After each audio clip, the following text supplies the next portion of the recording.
This is a podcast about our lived experience, which unfortunately includes infant death and subsequent mental health struggles.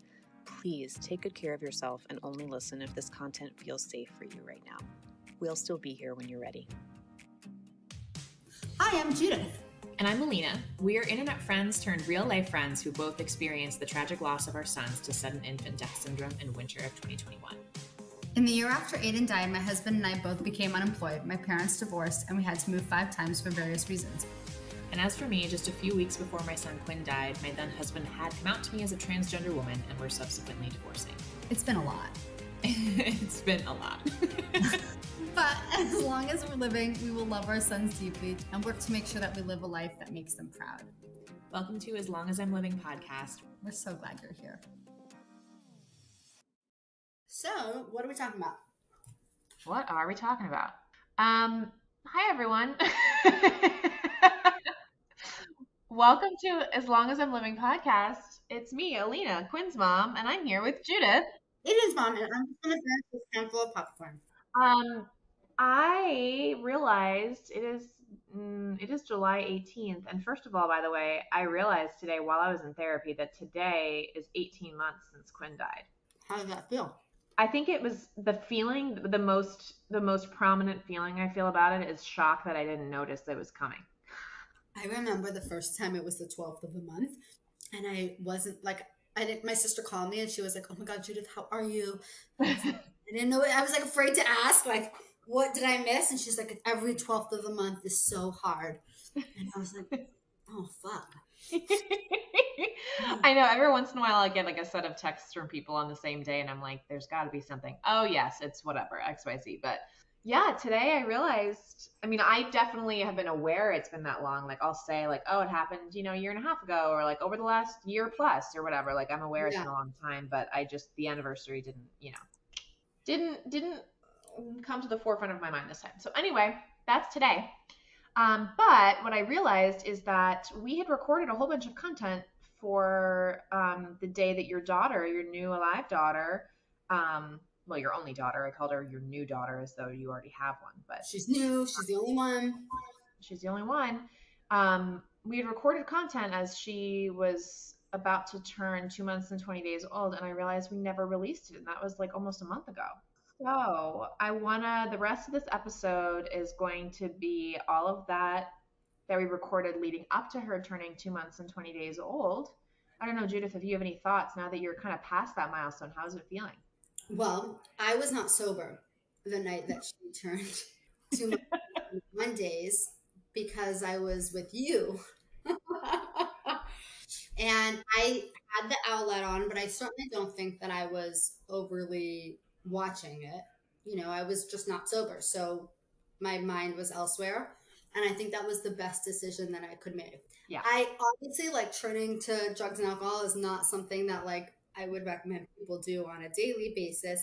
But I do think that there's something about being out of your head, being out of the looping thoughts just every so often that could be a really helpful tool. So for me, it was nice to just make it a non-issue, I kind of was aware of the fact that I had to disassociate a little bit and then come back when she made it past that day. And what I have noticed since that day is how much my daughter has changed and how much bigger she is, how many more things she can do. And I think that I had always thought our kids died around the same age, but really the difference between 2 months and 20 days and 3 months and 27 days is a lot. Yeah, it is a pretty big difference. It's a pity, but you had a world of time that I didn't even know existed. Yeah. I mean, I had a whole extra month. And when you only have a couple of months, that's a big difference. And I think I haven't even realized that really either until, your daughter's hitting certain milestones and it's obvious it's new for you. Like when she smiled and laughed, that was so special, but it was new, right? And it was bittersweet. Yeah, it was, because Aiden never laughed. So I didn't realize what a world you got. I wouldn't say that I feel like your relationship was stronger. I wouldn't say that I feel like the love has changed in any way. I'm going to stick with that. But I will say that And I even think like her essence, like her personality isn't different. Like I definitely feel like I get a feel for her personality in the same way that I feel like I know Aiden's personality, Yeah. but she can do so much more and she can interact so much more. And I'm just so much more aware of her awareness of me. That's what I'll say. Yes. That makes a lot of sense. I feel her love towards me in a way that Yeah. with Aiden I didn't. Right. The love felt all the way his way, but I feel with her that the love goes back my way, which actually reminds me of something I was talking about with my therapist the other day, which is that recently I've been feeling angry at Aiden, and she was like, "Why are you angry at Aiden? He wants to be with his mommy. Like, there's nowhere else that he wants to be." And I feel like maybe I didn't think that he wanted to be with me, you know? Yeah. Yeah. That makes sense. Yeah. God, the feelings are so complicated. Do you feel like Quinn wanted to be with you? Like he knew it was you and wanted to be with you? Yeah. Yeah. Yep. I do feel that way. But the thing is, that's kind of interesting too, is like I feel like I think of Quinn as being 3 months and 27 days old for the most part, but it is interesting to think back and recognize that there was most of his life that he wasn't the way he was when I remember him. Exactly. Alina, you remember him the furthest he was, the That's left. right. That's right. And like I can remember like his early smiles and like his early interactions with me. And because I had those later weeks where he was really super engaged and I could tell the love was just beaming out of his face, I think I like superimposed that onto those like really super early like Yes. milk smiles, you know, the like milk drunk Yes. smiles and like all that stuff when I mean, maybe that wasn't actually there. I will say, like, I think that like bond is always there. Yeah. But I get what you're saying. Like, I do think that like kind of two-way connection, which I think of as having that the whole time, probably was not there the whole time. Just maybe the last couple of weeks.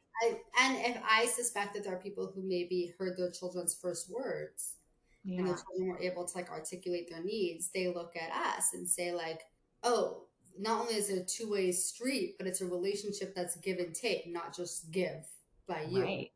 That's right. Um, so I'm holding space for the recognition that there are people out there that had even more, many people that had even more time. And I would say that on the lesser side, like if you had a stillbirth, I can imagine it's bittersweet hearing these feelings because you're like, wait, I thought what I had was the magic and I knew him and her, and it was only, let's say, when the baby was in utero. So I think it I goes, think I think what I would say to that is like we've talked about this before, right? Like the puppy love episode, like that's like all yeah, we were talking about. And these feelings are like so real. And I think you can I can recognize that I can hold the space. I can hold the space for both.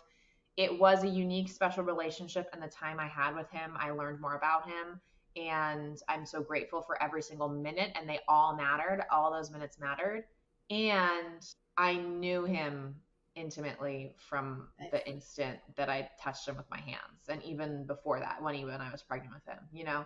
I also, okay, two things. First thing I want to say is that my best friend's dad died, and he died at 72. Mm-hmm. And she was crying over the phone with me, and we were talking about whatever. And she was like, it just happened so fast. And, I need more time. And I told her, I said, you always need more time. It's never enough. It's That's never right. enough time. He was 72 or whatever he was. You feel like you didn't have enough time with him. I had 2 months and 20 days. I don't feel like I had enough time. People who didn't even have one day feel like they don't have enough time. We always want one more day, one more kiss, one more goodbye. We always want more. Yeah. It's human nature when the people that we love, you want more time.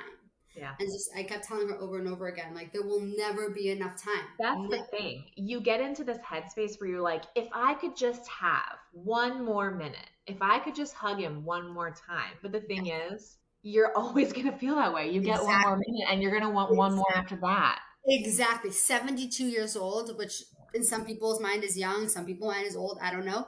You want one more day. She wants one more day. She wants one more hour. She wants one more conversation. She wants one more hug.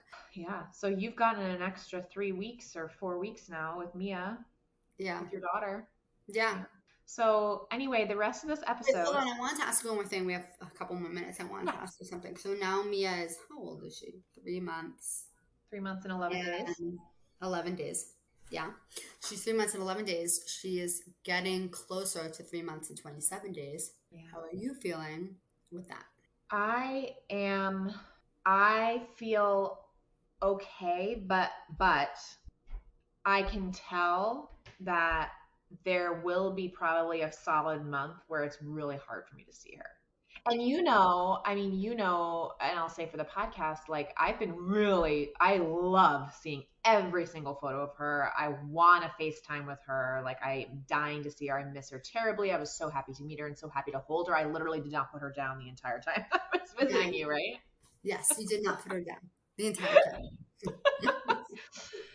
I think that the milestone of her laughing the other day is the first one where I'm recognizing like, oh, this is kind of like one of the last ones that I am really super familiar with. And she's also been going through a sleep regression, which is also kind of that like 3 month sleep regression is kind of the last one that Quinn had. And so I was able to give you like, I don't know, like a teeny tiny bit of advice about it, although A she lot of figured it out. advice about it.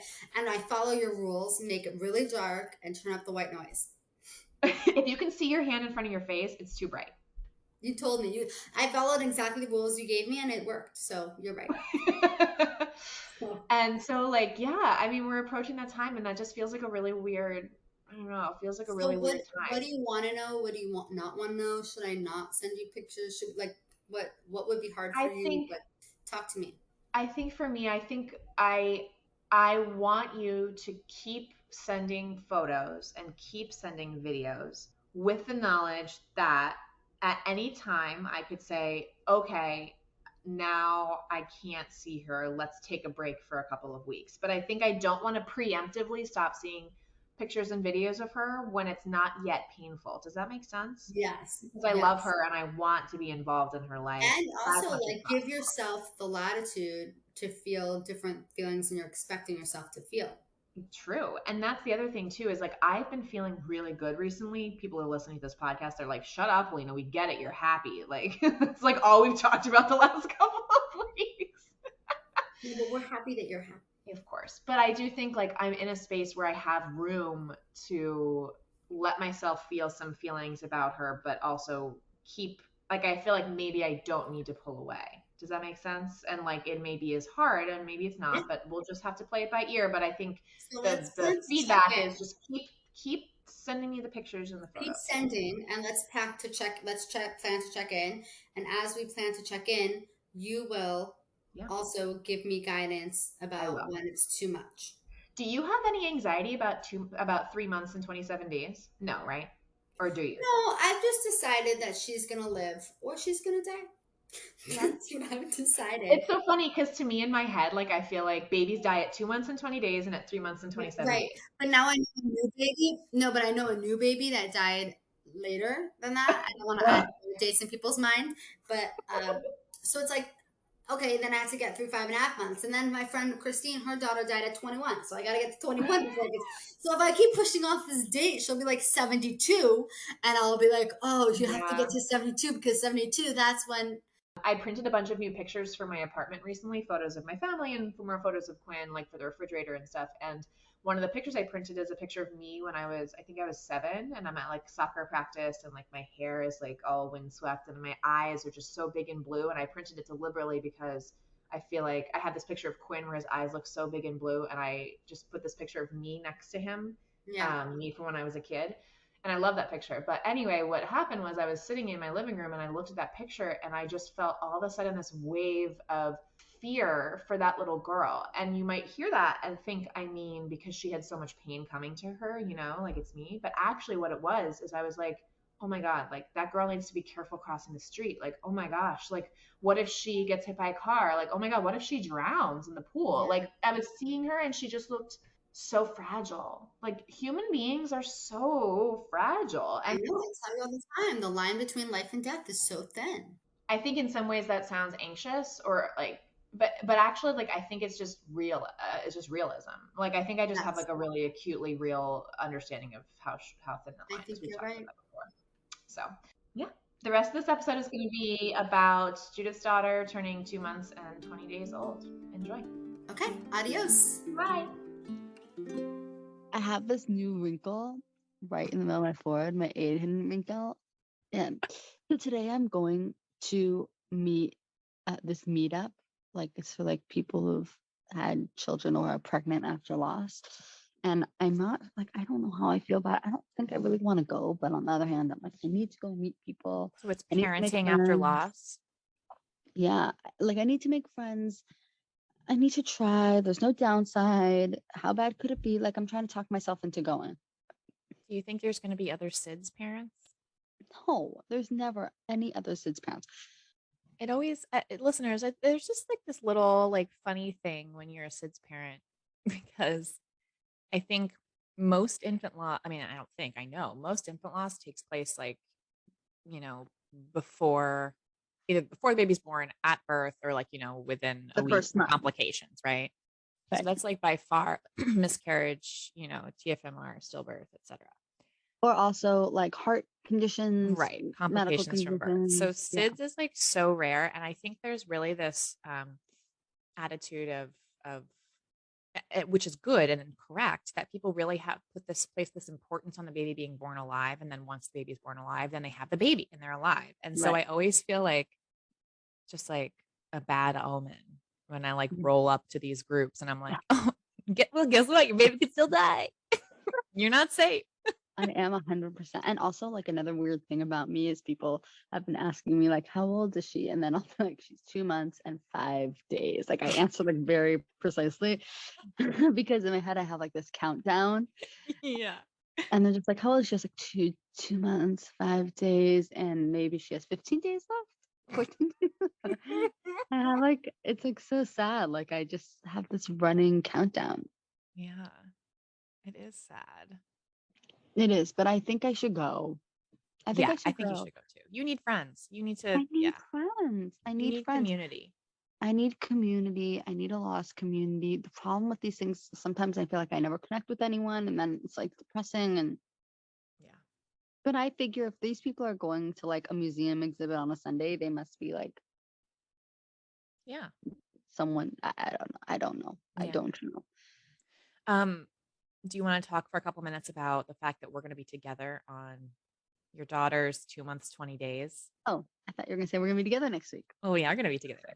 Yeah. Okay. So I am going to be together with you and not with her on 2 months and 20 days. Yeah. Which I did not put together until recently. Yeah. So Judith and I are going to be together. Actually, we're going to be together like twice in the next couple of weeks. I don't know when we're going to release this audio, but we're going to be together a couple times in the next couple of weeks, 2 times in the next couple of weeks. One is I'm going to go to DC where Judith lives. I'm going to get to meet her baby daughter, her alive baby. We're going to snuggle. We're going to hang out. We're going to do whatever. And then the following week, you're coming up here and we're going to our cabin grief retreat. But when we booked this cabin grief retreat, we picked the day, booked the tickets, and then I'm not But kidding. there were a lot of like limiting factors also. Yes. Let's just say when we picked a day, like I wanted it to be when my mom was still in town so she could help with the baby. Like you were in between jobs. Like there were like very few days where it could work. Yes. So we picked this set of days, we booked it, and then I'm not kidding, it was within 48 hours. I was like, oh my God, Judith's going to be up here when her daughter is the age Aiden was when he died. Like I realized right away. And I said to my boyfriend, I was like, should I, because he was there when I realized it, I was like, should I tell her? Like I was really, really feeling a lot of stress about it. And I talked it over with him and I like really like mulled it over in my mind. I think I even talked about it with my therapist. And I basically came to the conclusion that if you hadn't realized it, I didn't want to put any more emphasis on that day than you had in your mind. You know, one thing I'll say is that I don't think it would have mattered if you mentioned it then or now. I feel no feelings about the fact that you knew before I knew. Like I don't feel anything about it. I just feel like confused. Like I guess I feel like it's gonna be okay. Like I try and tell myself she's gonna live, so it doesn't matter. It doesn't matter. It's just another day. But it is a little weird. It is a little weird, but it also is like maybe it's really good. Like I said to you last night, like it'll be good for me to not be there and obsess about it. It'll be good for me to be having fun and like just make it a non-event. Why does it have to be a big thing? You know, maybe it's not gonna matter where I am this is what I try and tell myself all the time. If she dies, okay, hold on. Before Aiden died, I was like, if something bad happens, I want to make sure that like I gave him a kiss the night before he died. If something bad happens, because I was like an anxious person, I want to make sure that like I read him this story. I want to make sure that like, you know, I don't know, whatever it is. I had like all these things that I imagined would be important. Let me tell you, it's not that important. Yeah. It's not that important. Like, I'm glad I was there for his last night alive, but I also, if I wasn't, it wouldn't have mattered. Like, you know, well, let me like, say, like Quinn's life, like I was very present for most of his like nights and all of this stuff, but that the night before he died, like was one of the worst nights of his life, of my experience of his life. Like he was hysterically crying, and like we had a very bad last night. Honestly, like his last night of life was not a good one. Like extra and I feel nothing about it. Like I'm just like whatever. Like the sum total of his life is wonderful. Like the last night doesn't matter. Alina, exactly. That's how I feel. So it's like, okay, something happens and I'm not there. It'd be horrible just because I think it'd be hard on my husband and my mom because they don't have me to be there too. But like she knows me. She knows how much I love her. Yeah. Like it doesn't matter. No. You know, if she's gone, I'm gonna have bigger problems than the fact that I was with you in a cabin. Obviously, I'm gonna want to make sure that I have Wi-Fi. I'm just gonna make sure that I'm watching her heart monitor because that's something that calms me down. But to me, spending time with Aiden on this, when I spend time with you, I also feel like I'm spending time with Aiden. Yeah. And I think there's something really special about spending time with Aiden on that night. Yeah. In a way that I'll be able to really focus on him and focus on, and like more, I almost feel like that's a good consolation. If I was here in person with her, I probably would take an Ambien and go to sleep and like force myself to sleep and just get through it. So like, why not?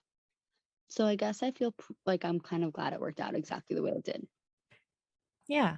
I probably wouldn't have chosen intentionally, but I think it'll be fine. And I'm excited to see you. I'm excited to do our grief retreat. We've got some fun activities planned. I've been thinking like when and if I have another child, I would want to be really in contact with you on the day that baby was 3 months and 27 days old. Like, I think being with someone who like totally gets it will feel good. It's a sensitive day. It's a sensitive and like day. Who better to be with than each other, I really. agree. And I don't even think it's a sad day or a happy day. I just think it's like a sensitive day. It's a sensitive day. It's a tender feelingy day. Yeah, that's for sure. And we're gonna have a feelingy day regardless because we're gonna be exactly. You see, so it's gonna be totally fine. I'm not worried at all. But it did hit me yesterday. I was like, "Whoa, that wasn't very smart of me, Judith." I kind of love that you didn't have it in your mind to the point that you didn't even realize it. Because like for me, but like when she was born, I was like, "Oh, it'll be June 27th." Like I was literally I did not. And it's so funny because I consciously have not been trying to find out. Like my therapist asked me, she calls it the crossover day. She's like, "When is your crossover day?" And I'm like, I don't know, carry the 1, subtract the 10, like doing this whole mathematical equation. Like part of me doesn't want to know. I think I can like tell that I'm kind of like, I could figure it out, but I'm just kind of like, it's at the end of June. That's what I tell her. It's in the end of June. It's the week before the party for Mia. Yeah. Okay, I have to go because my husband and I are going on a date. You are? That's so fun. Yeah, we have a coffee shop. I'll take you there when you come here. There's like this little bougie, expensive French coffee shop that's like in the right next door. We can walk to it. And there's also on Sunday mornings there's a farmer's market. So we're gonna do a little farmer's market bougie coffee. That is so cute. I'm having lunch with my parents today. That's my big plan. So well, that is exciting. I will see you later. I will see you. Bye. Hi everyone, it's Judith. I'm coming to you from the floor of my closet, which I think is a very quiet, still space. This is my first time being on the floor of my closet in a room full of clothes that no longer fit me. I haven't worn any of these clothes in so long because I haven't been to an office in so long. Man, it's kind of sad. They just sit here in the back of the closet. I wonder if they feel forgotten about like in Toy Story. But that's not why I'm talking to you guys today. today my daughter turns 11 weeks old, and my son Aiden died at 11 weeks and 3 days. I feel like when I come up to these big dates, like I'm okay for a while, like, and then all of a sudden it'll hit me and I'll kind of lose my mind a little bit. I'll get like when I was pregnant, I was totally fine until 35 weeks. Well, not totally fine. I was within, normal range of crazy. And then I hit 35 weeks and I just melted. I just completely fell apart. And so I feel the same way with this. Like all week, I've been aware of the fact that this milestone is coming, but I don't think it hit me emotionally until this morning. And all I can think about all day is if you knew you had 3 days left with your child, like, would you do the day the same? I just spent an hour doing laundry. If I knew Aiden was going to die, would I have spent an hour doing laundry and not holding him? But on the other hand, the laundry needs to get done. And I don't know. I definitely feel myself disassociating, kind of maybe pulling away from her a little bit because I'm scared. And I'm also a little giddy that maybe we can pass this milestone and she'll live. My therapist calls it a crossover date, where the time that my daughter will be alive will be longer than the time that my son lived. And that is happening on Monday. So today's Thursday, and I just have to get to Monday. Aside from feeling definitely more anxious and my brain almost feeling cut off from my head and like floating in the clouds, I also find myself worrying and feeling really anxious about things that are completely irrelevant. Like, it's almost like my anxiety about not having control over this situation is being replaced somewhere else. So I find myself really stressed and anxious about work. And I know the problem isn't really work. The problem is that I'm scared, but it's almost like I'm trying to find a home for all these big feelings that I'm feeling. So that's one thing I also notice about myself. Yeah. I remember the days leading up to Aiden's death so vividly. I can tell you that the Wednesday before he died on a Thursday, that it was raining and that my dog was afraid to jump out of the car because she hates the water. And I can tell you what I ordered from the place I went to for lunch, and I can tell you how it tasted, and then I was not satisfied because there weren't enough cubes of meat in the dish. I can tell you that morning I called my sister and I told her, I was like, how am I going to get all these errands done when I have a baby? Like, I have to go to the dry cleaner, I have to go to the market, I have to do all these things. Like, what am I going to do? How am I going to do it? It's such a schlep to take the baby in and out of the car. Like, I remember that conversation so vividly. I remember I was researching pack and plays, another pack and play, so I could have one at the babysitter's house so he could sleep comfortably there. I remember I went for a run, and I remember exactly where I ran that day because it was unusual. It was a different route than I normally run. I remember the podcast I listened to. I listened to a podcast about Bill Gates and how he's been working on vaccines for underdeveloped countries. I remember so many vivid, clear details about that week. And it's hard for me to imagine, like, what if this was the last few days I had with my daughter? Would I remember sitting here in the closet, folding the biggest stack of laundry I've ever seen? Would I remember that she had just learned to roll over, just like Aiden had just learned to put his thumb in his mouth? Would I have felt like I spent enough time with her this week? Maybe I didn't spend enough time with her because Alina was in town and Alina was spending time with her. Would I feel regret about that? It's just an ordinary Wednesday until it's the day before your child dies. And then it's like a big Wednesday. It's a big Wednesday, don't forget.